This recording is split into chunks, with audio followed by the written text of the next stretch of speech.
दोस्तों, आज का वीडियो शुरू करने से पहले मैं आपको आज के इस टॉपिक के बारे में थोड़ी जानकारी दे देना चाहता हूं। एक्चुअली इस वीडियो का टॉपिक चूज करने के पीछे एक कहानी छुपी है, तो चलो मैं आपको वो कहानी बताता हूं। एक्चुअली में क्या हुआ, जब मैं शाम को अपने घर आ रहा था मार्केट से, तभी मैंने देखा कि एक आदमी रोड पर इधर उधर भाग रहा है और फिर कुछ देर वहां पर रुकने के बाद हमें यह पता चला कि वो नशे की हालत में।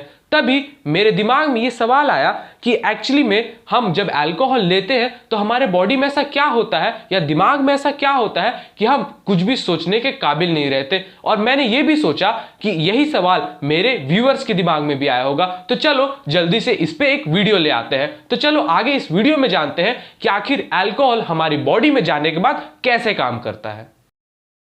सबसे पहले जब हम अल्कोहल का सेवन करते हैं तो वो अल्कोहल तेजी से पूरे हमारे ब्लड में घुल जाती है और वो हर बॉडी पार्ट तक पहुंचती है। यहां तक कि अगर एक प्रेग्नेंट वुमेन भी अल्कोहल का सेवन करती है तो वो अल्कोहल उसके बच्चे तक भी पहुंचता है।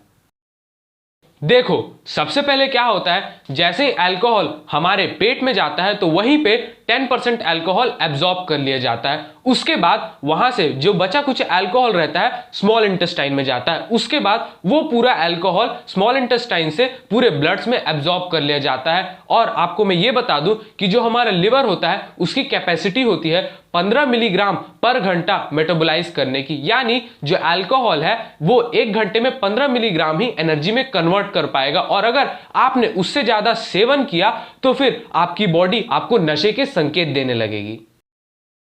अब जो हमारा लिवर होता है वो 2 एंजाइम्स का यूज करता है अल्कोहल को मेटाबोलाइज करने के लिए। सबसे पहला होता है ADH। ADH अल्कोहल को एसिटाल्डिहाइड में कन्वर्ट करने का काम करता है, और जो एसिटाल्डिहाइड है वो एक पॉइजनस मिक्सचर भी माना जाता है और साथ ही साथ उसे हैंगओवर और माइग्रेन का भी कारण माना जाता है। उसके बाद आता है ALDH जो अल्कोहल को एसिटिक एसिड यानी विनेगर में कन्वर्ट करने का काम करता है। अब ये अल्कोहल हमारे दिमाग में जाने के बाद कैसे काम करती है, चलिए जान लेते हैं। सबसे पहले जो गाबा न्यूरॉन्स होते हैं, जिन्हें हम स्टॉप न्यूरॉन्स के नाम से भी जानते हैं, और जो गो न्यूरॉन्स होते हैं जो हमसे सारा काम करवाती हैं, ये उन पर कब्जा कर लेता है और ये उन्हें कोई भी काम करने से रोक देता है। उसके बाद हमारे ब्रेन का जो अगला हिस्सा होता है प्रीफ्रंटल कॉर्टेक्स, ये उस पर भी कब्जा जमा लेता है और उसके बाद ये उसे किसी भी काम करने से रोक देता है। दोस्तों, अब तक तो आप समझ गए कि इतना सब होने के बाद हमारे दिमाग की पूरी तरीके से खिचड़ी बन चुकी है। लेकिन आप लोग सोच रहे होंगे कि आखिर हम जब शराब पीते हैं तो हमें अच्छा क्यों लगता है। चलो इसके पीछे का साइंस मैं आपको समझाता हूं। देखो, आप जब कोई भी काम करते हो और उस काम को करने के बाद आपको अच्छा लगता है तो जो हमारा ब्रेन होता है एक केमिकल रिलीज करता है जिसे हम कहते हैं डोपामीन। अब एक्चुअली में क्या होता है, जब हम शराब पीते हैं तो ये शराब हमारे ब्रेन में जाके उसी डोपामीन को एक्टिव कर देती है, जिसके बाद वो रिलीज होना चालू हो जाता है। तो हम जितनी शराब पीते हैं हमें लगता है और अच्छा, और हम और पीते जाते हैं।